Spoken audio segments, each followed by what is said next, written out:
So, in this video, I'm going to explain why, at least in my opinion, the PTE artillery, or the PTE style artillery changes are not good for the game. I have 4 primary points that I'm going to cover, and that I'm going to use to explain why. 3 of them are gameplay points. One of them is more of a, I don't want to use the word personal issue, but it's more of a, it has to do with the number of it has to do with the number of units involved, but I'll get to it. Anyway, the second part of this video is me going to explain what I would do to try and fix it, because I don't just want to sit here and explain why I think this is a bad idea, because that just makes it sound like I'm whining. And I want to actually put ideas forward to fix the problem. Anyway, the first problem, and in my opinion, the most egregious one, has got to be the price. So, for most artillery, this isn't that big of a deal, but for a lot of the high-end systems, it kind of renders them pointless.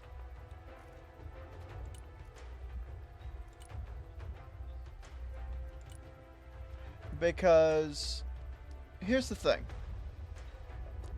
Actually, let me grab... Yeah, let me grab that too. For the Koalitzia, the base price is $260, and the fully upgraded price is $330. The A7 Paladin is $270, and the 1299 is $310. The K9 is $230, and the extended range is $270. And the PZH is $250, while the extended range is $300. Now, here's where I think the problem lies. A lot of these prices are... they're not too... I mean, like, they're high. I think that's the whole point, is that they're supposed to be high. But the idea of expensive artillery isn't necessarily new.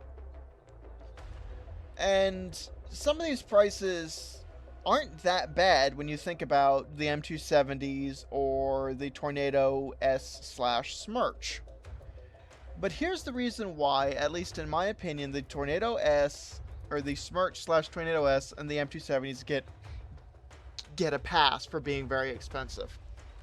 And the simple answer is that because they are MLRS systems. They are multiple launch rocket systems. That's what MLRS stands for. Sometimes they're referred to as MRLs, or multiple rocket systems.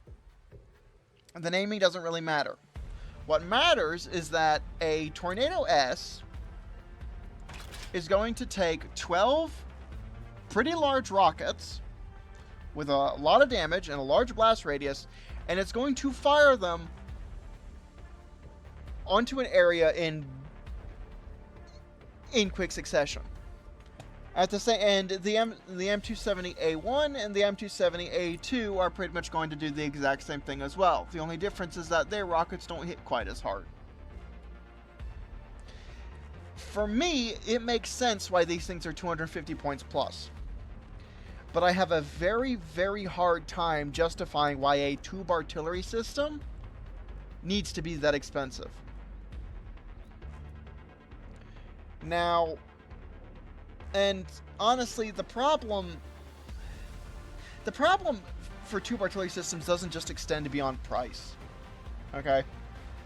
I'll say this right now. I think that the PTE style artillery rework has basically rendered top tier tube artillery completely obsolete. Or not obsolete, but pointless. Why would I take a Koalitzia? Why would I take a Koalitzia when I could just take a Mazda? Why, like... And I think there's a number of problems that causes it. I've just talked about the honestly excessive price, as far at least in my opinion. I just think they're way too expensive.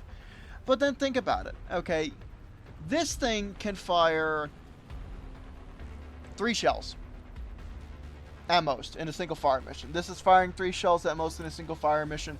This is firing 3 shells at most in a single fire mission. This is firing 3 shells at most in a single fire mission, and this is firing 3 shells at most in a single fire mission. The only artillery system that I can think of where this actually makes sense is the 2S7. Because it's a sodding great big 8-inch AP shell, or not AP shell, 8-inch HE shell that weighs like 270 pounds. All the other artillery systems, this just doesn't make any sense to me.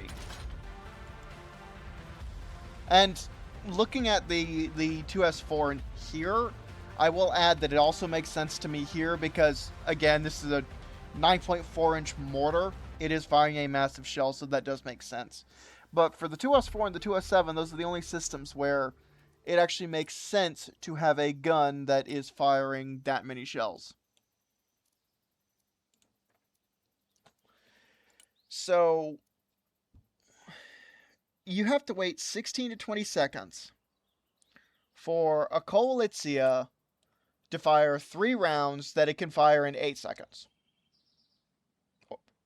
Or 8 to 10 seconds. So 16 to 20 seconds of aiming for 8 to 10 seconds of firing. Okay. That isn't necessarily bad. The problem is you're only firing 3 rounds. You're firing 3 rounds, and compared to what's on the Tornado S, these rounds don't do anything. They do 12 damage with a blast radius of 90 meters. The Tornado S rounds do 22 damage with a blast radius of 150 meters. And then the Iron Thunder, the counterpart to the Koalitzia, has an even longer reload time. You could spend... It can fire 3 shots in anywhere between 10 to 12 seconds. It's got pretty much the exact same damage and blast radius, but compared to an M270A2, which I'd like to point out is 35 points cheaper, the M270A2 has a 33% bigger blast radius and 50% more damage. And okay, yeah, sure, I can already hear the counter arguments. Because we're talking about MLRS systems, you're firing your rockets all at once, which means it takes a lot longer to reload, which means that there's going to be a much greater downtime. I get that. Okay, that's 320 seconds to reload 4 rockets. That's a little over 5 minutes, whereas it's only going to take 30 seconds to reload 3 shells. Okay, I get that. Now here's why it doesn't matter. The simple answer is that you're just dumping a massive amount of explosives onto the target. So, obviously, it's going to make sense that it's going to take longer to reload. Now, I guess I could understand it if the rockets weren't guided, but both the M270A2 and the Tornado S have guided rockets. So it's not like the laser-guided ammunition that the Iron Thunder or the Koalitzia or the K9 get make it special. I mean, heck, the PCH-2000 doesn't even get guided ammunition in the first place.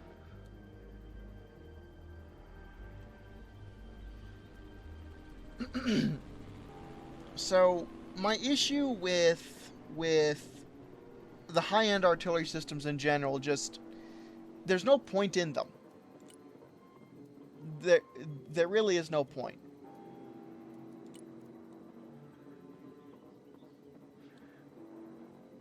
I'd like to point out that it could take the Brutus 16 seconds to aim and then 16 seconds to fire. And you're only firing 3 shells.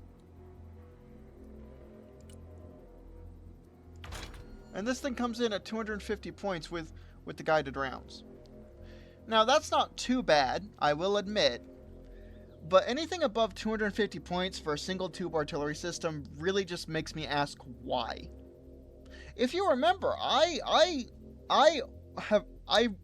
repeatedly mentioned nerfing the prices of various Russian artillery systems. Because I think if you have a single tube artillery system that is too expensive, why would anyone use it?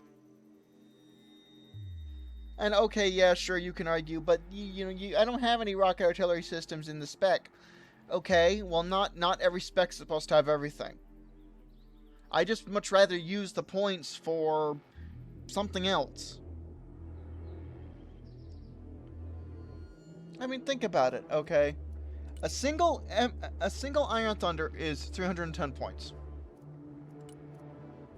I can get 2 A6 Paladins for just 10 more points.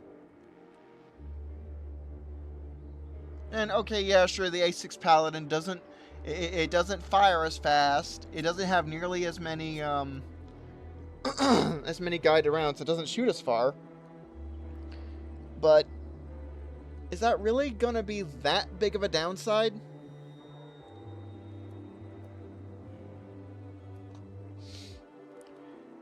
The next issue I have comes down with... And my problem with the high-end artillery is twofold. Number one, they're too expensive. And number two, you're not firing as many shells as you need to offset that price. And so that brings me on to my second issue, and that is the firing lengths for the various artillery. The salvo length. Now, for the sort of medium, quote-unquote, artillery systems like the M109A6, the M109A7, I believe the Mazda S is one as well. Yes. The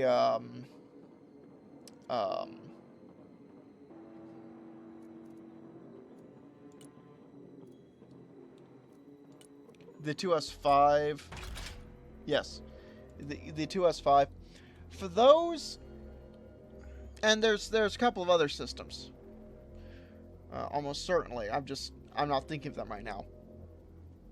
And for those, I think a 369 salvo length makes sense. But for the high-end systems, with a 1, 2, or 3 shot salvo length,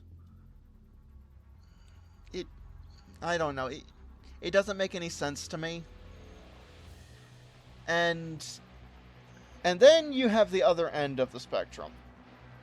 The other end of the spectrum where you have a salvo length that goes like 5, 10, 20.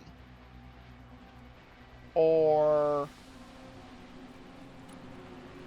10, 20, 35.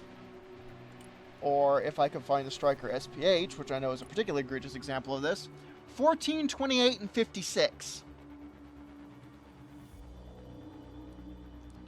Now, I did the math here, and assuming we have a maximally efficient reload time of 7 seconds, it would take a Striker SPH 98 seconds to complete a short salvo length barrage.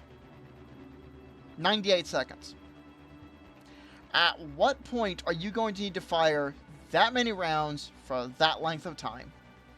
I'm sorry, but look, if you complete a short duration barrage with something like this, then congratulations, your opponent sucks.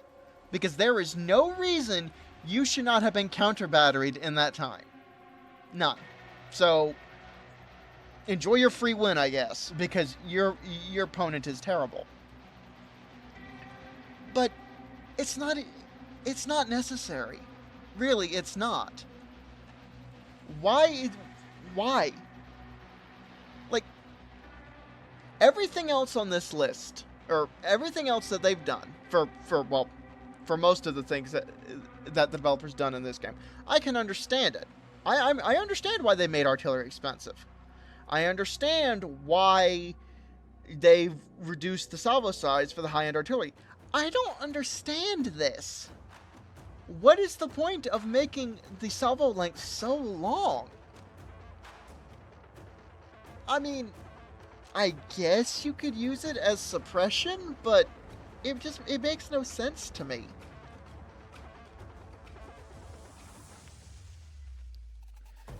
I don't know. I just it it it it, it makes no sense. And the third thing I wanted to mention, the third change, or not change, but the third point on my list that I wanted to mention was with the new customization options for artillery, they're removing a lot of flexibility. And now you might think that, well, no, they're not. You've got different systems, like for example the M109A5 that can either hold HE or smoke, or you've got something similar with the A6 Paladin, or you can make it cheaper to get smoke and cluster rounds. Excuse me. Okay. But why? Why? It doesn't make much sense, is what I'm trying to get at. You like, okay, yeah, sure, it's more flexible in the deck builder, that you can make your artillery system a whole lot cheaper if you'll want to take like smoke, and then I'm not even sure why cluster is considered smoke. Is that supposed to be a more niche ammunition type? Honestly, I don't know. But it makes no sense to me, because yes, you have more flexibility in the deck builder, you have less flexibility in actual combat. So I liked having the ability to have mostly HE, some smoke rounds, and then some guided rounds, which granted you still have on the A6, but you don't have on a lot of other batteries. You have it here, but I'd like to point out this is now a 190 point system. And okay, yeah, sure, you have a shorter reload time. Cool. It's still expensive. And if you remember, that's one of the issues I had with Russian artillery. And I honestly don't get the idea behind the smoke and cluster in one setup, and then the HE smoke and guided in the other. I don't understand why that's a thing.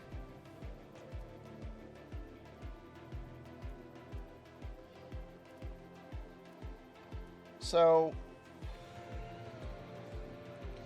and you have limited flexibility for a number of these, or at least some. Yeah, sure, the Hawkeye does have a pretty flexible ammunition loadout, but the Brutus also had an equally flexible ammunition loadout. And okay, sure, you might argue, well, that is your only 155mm artillery system in some decks. Why would I want to take like smoke or cluster rounds on that? But I've seen some people do it, and if that's what they want to do, all power to them. So,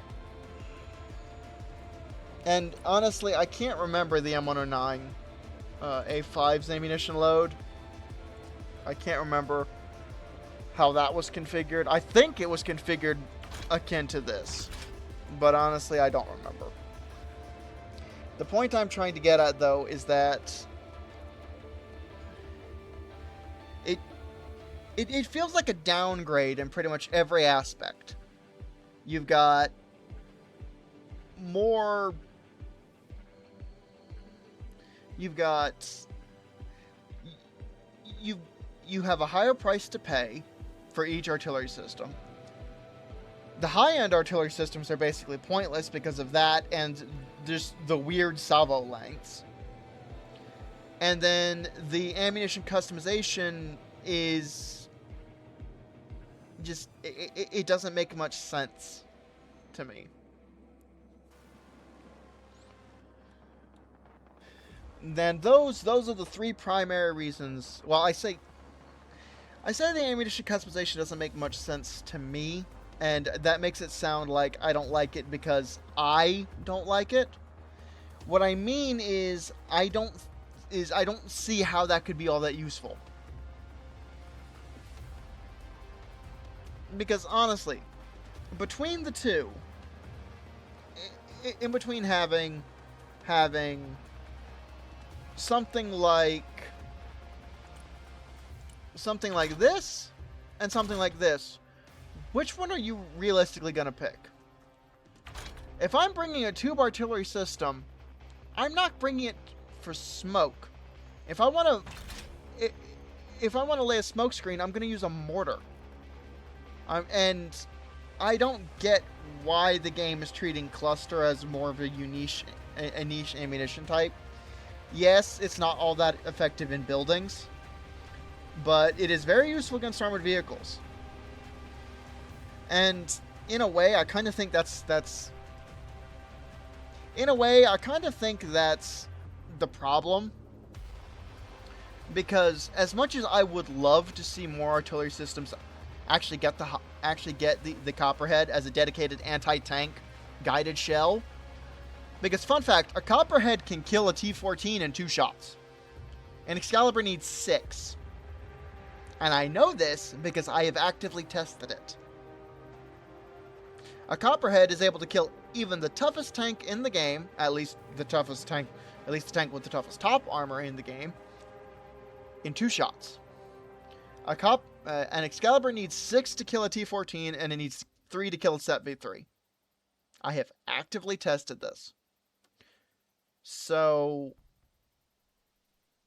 I would like to see artillery that have, or I would like to see the Copperhead around more, because I think it would be a nice. I think it could be a nice dedicated anti-tank guided artillery shell. The problem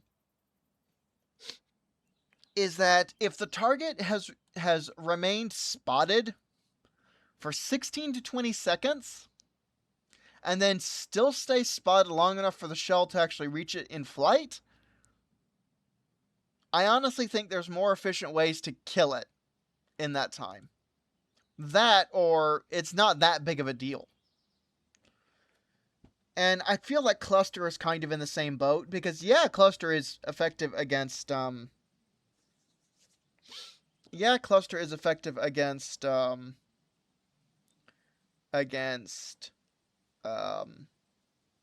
vehicles, and it's effective against vehicles, but realistically, if the vehicle is not moving, or it's moving predictably enough that you know where it's going to be in 16 to 20 seconds, I don't know, I kind of can't help but think that's a little bit pointless. Because if I know where the vehicle's going to be in 16 to 20 seconds, and assuming I have the points for it, instead of loading up a couple of artillery systems with cluster, just like call an F-15E or some other strike aircraft and bomb the crap out of that area. If you know where they're going to be in 60 to 20 seconds, if there's an entire column of enemy armor moving down a road, it's going to be faster and more effective to just get an F-15E or something with Mavericks to just crater the entire area rather than using cluster for it.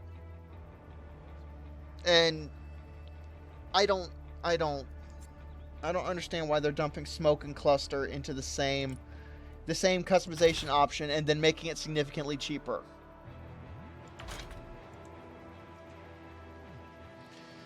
Anyway, so those are my 3 points. The fact that artillery is expensive, and honestly, artillery as a whole is just expensive. So it's not just the high-end systems. The artillery systems as a whole are just a whole lot more expensive than they used to be.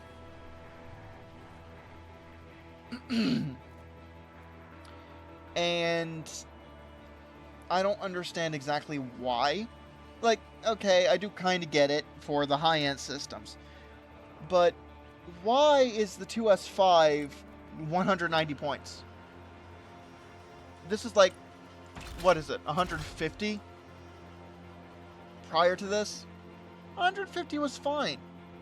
And I get that if they're going to, increase artillery range, and to be fair, for the 2S5 specifically, they have given it guided rounds, then it's going to get a little bit more expensive, but let's just say they drop the range back down to 4,200 meters. For guided rounds, I could see a price point to maybe 160, maybe 170. And I've already talked about why I think Russian artillery like the Mosta S and the Kolizny are too expensive. And I thought the Kolizny was too expensive before they cranked the price up so high. So anyway, those are my three primary points. Artillery systems in general are too expensive, and in particular the high-end ones. The salvo lengths don't make any sense. And the ammunition customization is just weird for a lot of these. It's either less flexible, like, for example, with the Striker SPH, they've removed smoke from both of these loadouts, and instead just giving you straight HE or straight cluster. However, there is a fourth point I wanted to make, and this is going to be more of a personal preference, although I really do not like using the term personal preference. It annoys me somewhat, because artillery... Where is my... There we go. Is the new availability limits. You have 2 for the high-end systems, 3 for the medium-end systems, and then 4 for the low-end systems. And this is one of those things I don't understand. Well, I do kind of understand, but the reason why this annoys me is because, A, I don't think it was that necessary, particularly for the low-end systems, and B, it annoys me because a typical artillery battery consists of 3 guns. And one of the things that impressed me when I first started playing the game was just how much it seems like the developers have actually done their research.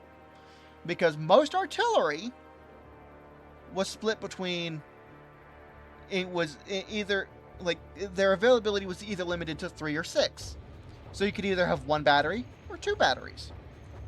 Now, I don't know much about mortars and how many batteries of those that you can have. But what impressed me was that, I mean, again, it's like I just said, it actually seems like the developers have done their research. A typical artillery battery is, if I'm not mistaken at least, 3 guns. And you can argue that sometimes it doesn't make that much sense with tanks, because you only get 6 SEPs or 2 SEP V3s, whereas a typical U.S. tank, typical U.S. tank platoon is 4 vehicles. So you can have 1 SEP V2 tank platoon or 2 baseline A2 tank platoons.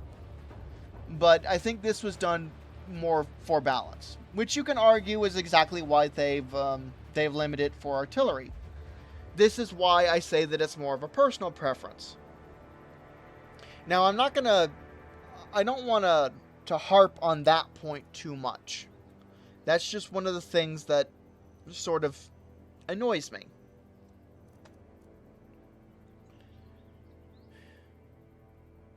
You know, I remember doing the math, and three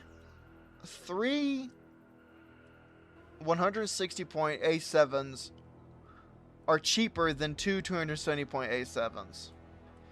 And even though the 270-point A7s have exclusive access to guided ammunition and an extended range, if I'm going to be entirely honest, I would just take the 3 160.87s.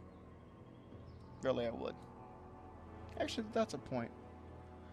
What is it? 160, 320, 480. No. Yes, 480. Versus what is 540 points here. I mean, heck.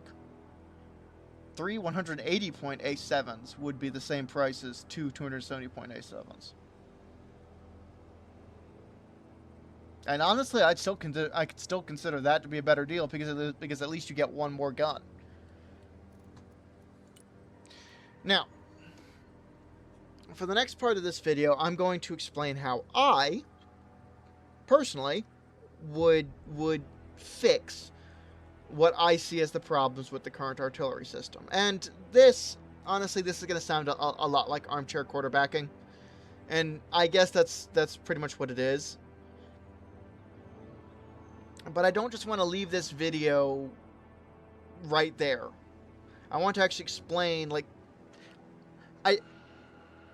I don't just want to lay out the problems. I want to try and fix them. Because if someone points something out just for the sake of pointing out a problem, I think that's kind of disingenuous. You should at least try to fix the problem. And so, well, if I'm going to be entirely honest, the first way I'd fix the problem is just go back to the non-PTE artillery. Like, just that's probably the quickest and easiest way to fix the problem. However, if they didn't want to do that, I think that there are steps that they could take. The first step would be just slicing the prices of the artillery by a lot. I mean, like, take the price of things like the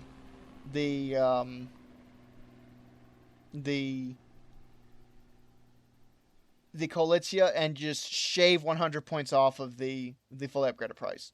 Shave like 80 points off of the Iron Thunder's fully upgraded price. No tube artillery system should be more than 240 points. No single one should be more than 240 points. And so I think that would help. As for the salvo lengths, instead of having a 1-2-3 salvo length for high-end systems, a 3-6-9 salvo length for medium systems, and then a 1/4, 1/2, and full ammunition load salvo length for the low-end systems.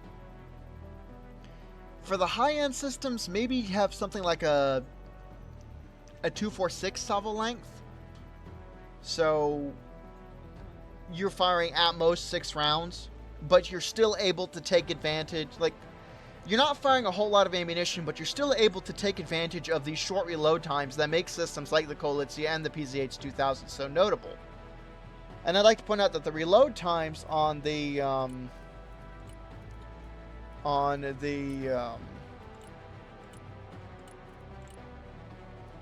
Iron Thunder aren't that much shorter. No, that's 5 to 6. The K9 is 6 to 7. What is it on the A7? It's 8 to 10. So you have a 2-4-6 layout instead of 1-2-3. Now, I think the 3-6-9 salvo length is fine for the medium guns, and I really don't like saying that, but I think it's fine for that.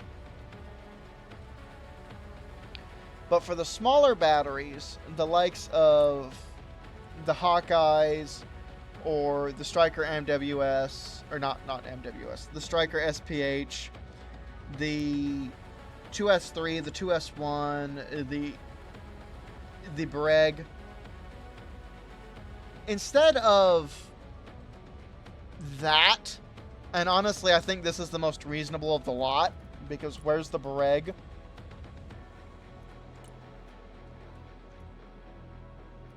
And I mean, I've already pulled out the Striker SPH, so. But instead of this, I would change that to maybe something like 4812. So you still have the option for a long duration fire mission, but it's not some crazy stupid length.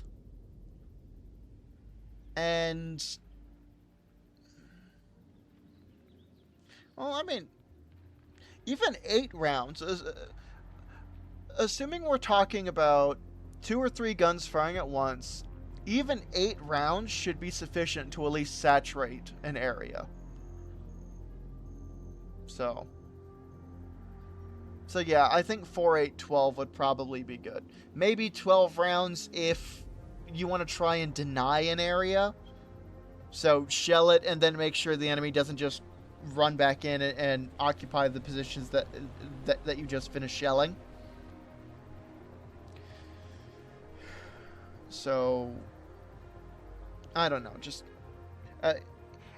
a 246 salvo length for the high-end systems, 369 for the medium systems, and then 4812 for the lower-end systems. I think that would be a good baseline. And thirdly, for the ammunition customizations, just make it flexible. Like, give the Brutus the option of just regular HE, like, give the Brutus an option for smoke, regular HE, cluster, guided, and then extended range. Like, that's 5 options right there. And you can do that for a lot of other systems.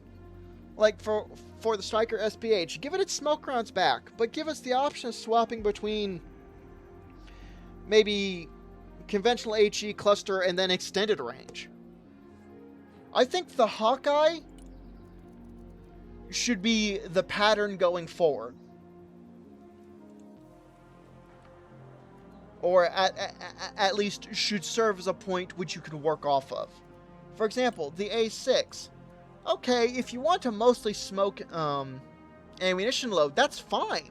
You can have a mostly smoke ammunition load, maybe with a few conventional HE shells in your back pocket. But give it an option like this, where you have high explosive, smoke, and some type of guided round, or you have cluster smoke and some type of guided round, or maybe extended range smoke and some kind of guided round. And do that for things like the Mazda, or the K9, or the 2S5.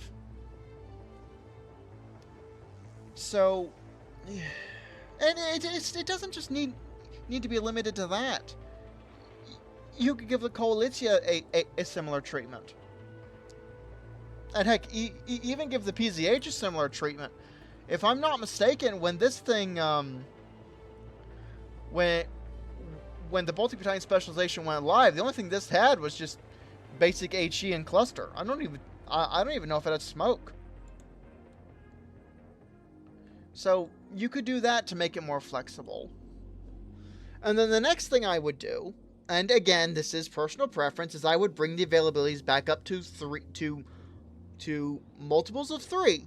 So either 3 or 6.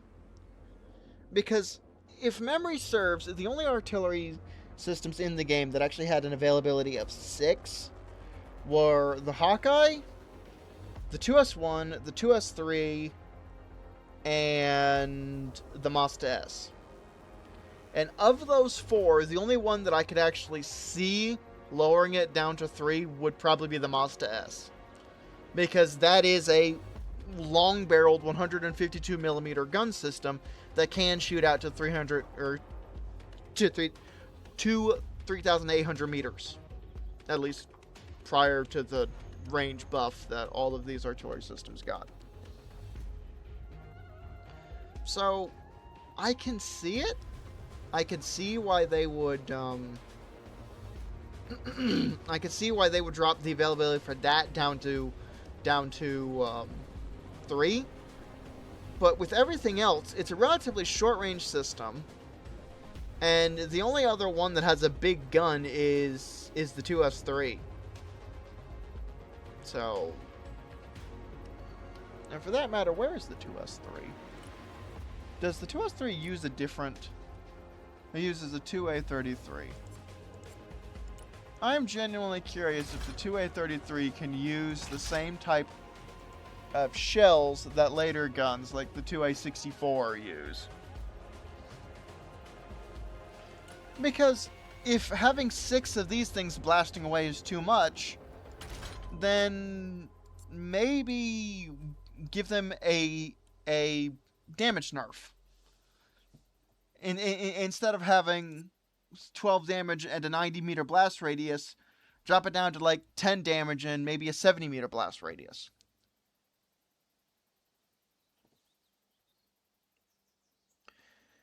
And you might be thinking to yourself, well, if you put all these things together, this kind of sounds like you're reverting it back to the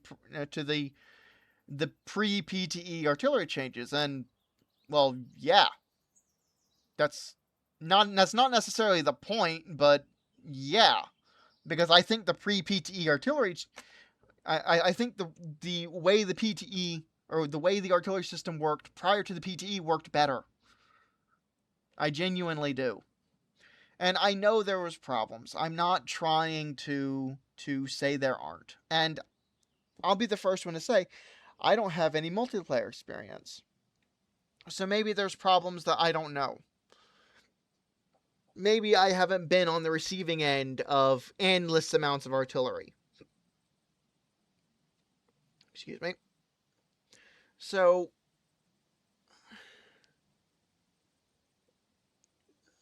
the point I'm trying to make here is that no, I don't know everything, but I don't think that this is a problem with artillery fundamentally.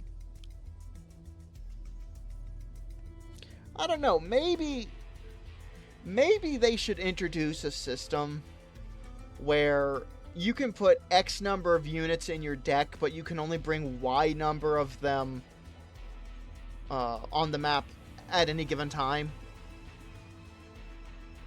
So, like, sure, you could put 6 Akatsias in your deck, but you could only deploy, like, 4 of them at once. I mean, I don't like it, but it would work for multiplayer.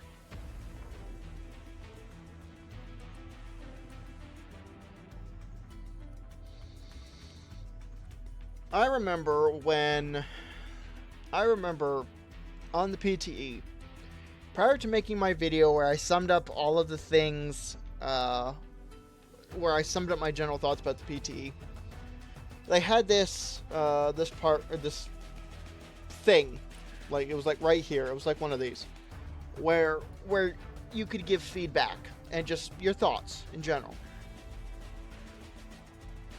And it was basically a survey. And so I took the survey. And at the end of the survey, they just gave you a large dialogue box. And you could type whatever you wanted. And I remember typing that... And I don't remember exactly how I phrased it, because that was more than a month ago at this point. But I remember typing something to the effect of multiplayer balance has driven... I think I typed down something like most or a vast majority, but to my knowledge, it has driven all of the balance changes that have been made in the game since release. And multiplayer balance is very important, and you should make balance adjustments to make the multiplayer experience better.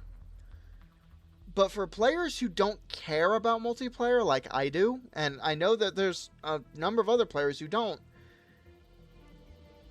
it's disruptive. It's annoying. Because it's fiddling... It's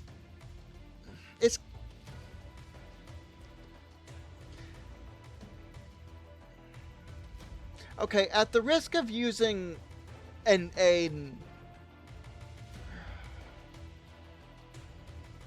so I don't really want to use this analogy because I think it's excessive, but it feels like you're being punished for something you didn't do.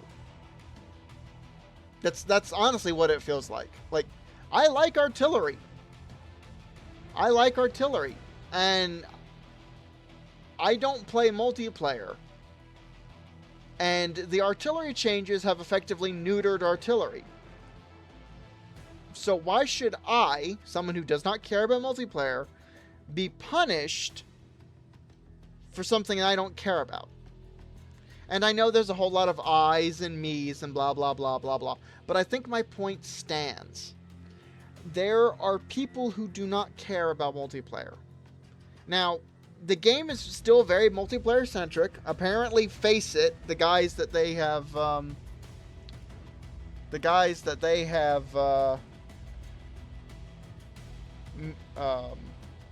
this...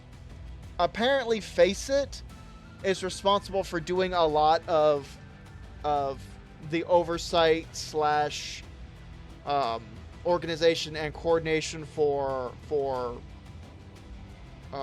esports, for things like League of Legends, DOTA, and whatnot. So it's clear that the developers want the game to be competitive. That's fine. But for those who don't care about competitiveness, it's just a massive headache, is what I'm trying to get at. And I do genuinely like the game, and I do genuinely want to see it better. And if I'm going to be entirely honest, if the developers come out tomorrow and they say that they think artillery is perfect and they don't want to change it, I'm still going to play the game. I don't like the artillery changes, but that's not going to stop me from playing the game. Anyway, I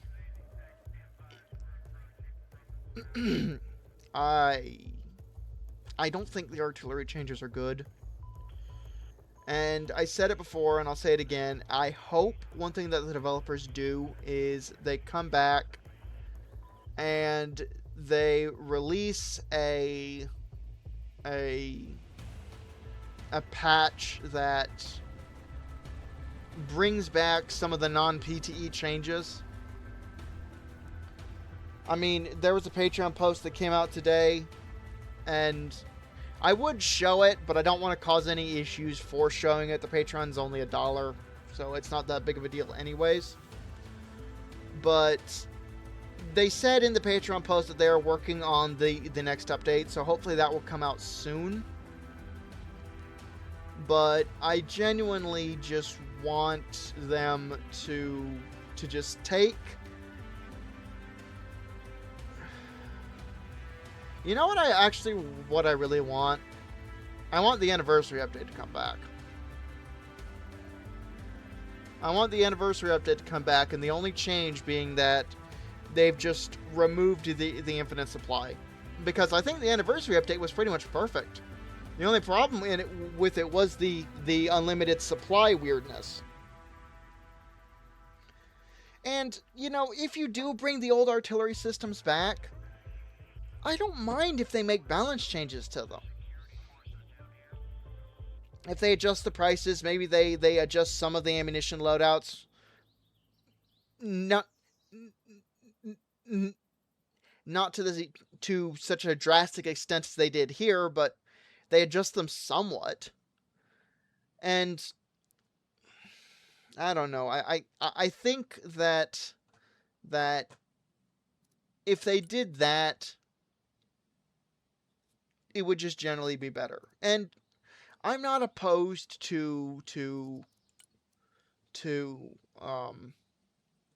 I'm not opposed to making artillery changes. I'm not. Including artillery nerfs. Like, I'll be entirely honest with you. The 160 point A7 Paladin was honestly one of my guilty pleasures. Because for everything that you got with the A7 Paladin, for 160 points, Well, let's just say that I think 160 points. I think 160 points was a bit of a steal for everything you got.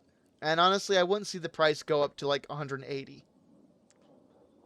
Because you got guided rounds, you got smoke, you got extended range rounds for 4,300 meter range. It was more accurate than the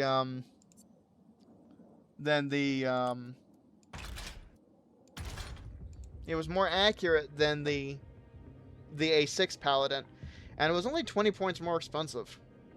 So, yeah, I would go for 180 point, or heck, even a 190 point A7 Paladin, alongside the various nerfs to Russian artillery prices that I mentioned.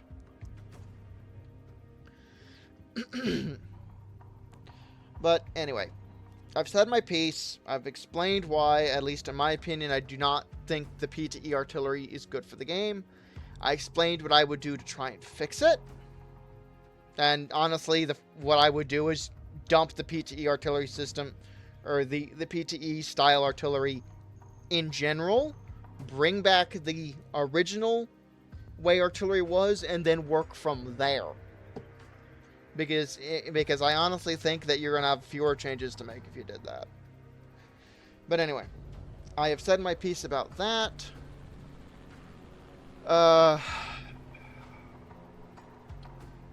What I'm probably going to do is I'm probably going to wait until the next update comes out to see what they do, because I feel like Broken Arrow right now is in a state of flux, if that makes sense. And so I kind of want to wait to see the game sort of stabilize a bit. So, because I still want to do things like I have a deck which wrong one. I have a deck which I was going to play the zombie scenario with. And I built this deck like the update came out it came out last Thursday, I think it was. And I built this deck the morning of last Wednesday. At least at time of recording. And the update came out and they've completely banjaxed the deck. Because what I was thinking about doing was splitting up the mortar carriers into 2 groups of 2, putting them in each flank, and then using the guided rounds against things like spitters. And okay, yeah, sure, they didn't completely banjax the deck, but another component of the deck was I was going to take advantage of the rearm timers, because if you remember, the AC-130 only had a 1 minute return to deck time when it was completely out of ammunition. Now it's got 7 minutes. So that's just completely banjaxed that idea. And there was a number of things I was going to do that just aren't going to work now. So I guess we'll see. Anyway, I don't really think I'm going to be doing much of anything until the next update comes out. So there's probably going to be a lull in Broken Arrow content, at least until the next update comes out, which isn't that big of a deal, because if I'm not mistaken, Iron Nest actually comes out on Thursday, the 6th, and it's the 4th now. So the day after this video comes out, Iron Nest is going to release, and I'm probably going to play that. I don't know. I might alternate between that and Broken Arrow content. Kind of like how I'm alternating between Hollow Knight and Doom. Now that I think about it, next Friday, my last Hollow Knight video is going to release. So I've only got a couple weeks to actually start playing Silk Song. Anyway, that's a thought for another time. Well, thank you for watching, and thank you for sitting through my not quite rant about how I don't think artillery is in a good spot right now. And yeah. So that's pretty much it for today.